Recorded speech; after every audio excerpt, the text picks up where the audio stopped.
In today's video, I want to do a real quick review of this, which I think is the best budget studio light and the best entry into studio lighting. So I'm going to tell you about the good and the bad of this. Now, first of all, the good point in this is that it is so cheap. And this is the Pixapro Lumi Mark II 200 watt light. It runs via a wireless trigger where you can control the power from your actual trigger unit. You can also control it via the PC, via a USB cable here. And it has a PC sync port as well, which for me is great because I like PC sync ports. Now, it comes with a glass protective dome, which is great because for a beginner light, and not that it's expensive, it's just frustrating to break a flash tube. Now, high-end lights have these too because the flash tubes are like £700 each.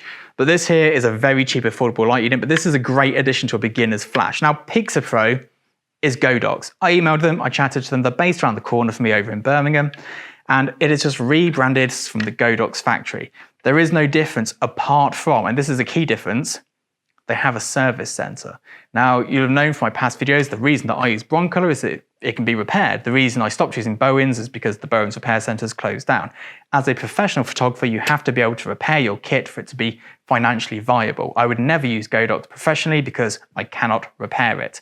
But now I can because it just comes with the name Pixapro on it, and I can send it to their repair center in Birmingham and they will fix it or send me a replacement. No more returning things to China, it never turning up and you losing money. This is good.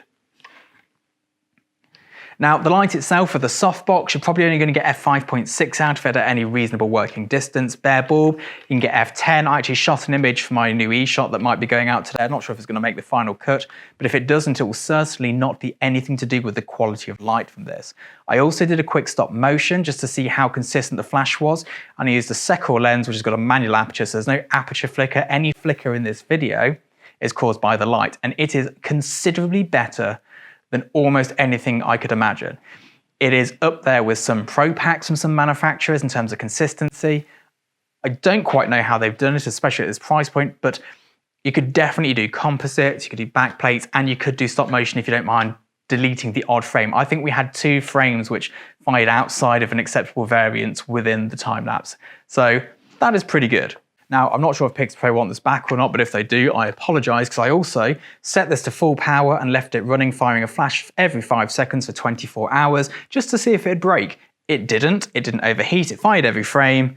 Sorry if you expecting to sell this again because I've just really hammered it, but I think it's important to know these things because, ideally I'd want to run it for a week and see if it blew up, but I also don't want to melt the ice caps, so we'll see. If there's a good time when I can do that and there's a reason where I can utilize it for something else, I will do it because it's very hard to talk about build quality. Apart from I can go, yes, this is metal, it doesn't rattle. I can't tell you how reliable it is until I've really put it through its paces. But so far, in terms of it always fires when you want it to, the exposure is always good, the white balance is incredibly consistent.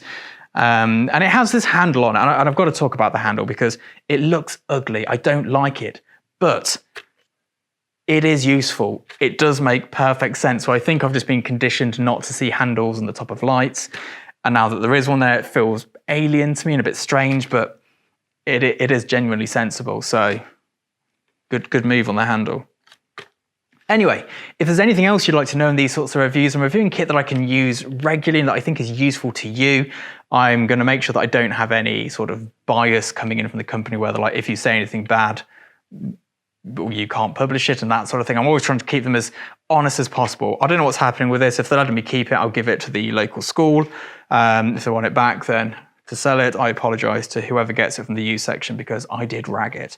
Anyway, I've got their 1200 watt light sent to me now, which is their pro pack with a battery and a head. And I have actually been using that for professional work. I'm doing a proper test on that, a really in-depth one because I can and because I trust it at that price range. So that'll be coming soon. If you have any questions about the 1200 Pro Pack, which is the same as the Godox 1200 Pro Pack, do let me know and I'll speak to you soon. Bye-bye.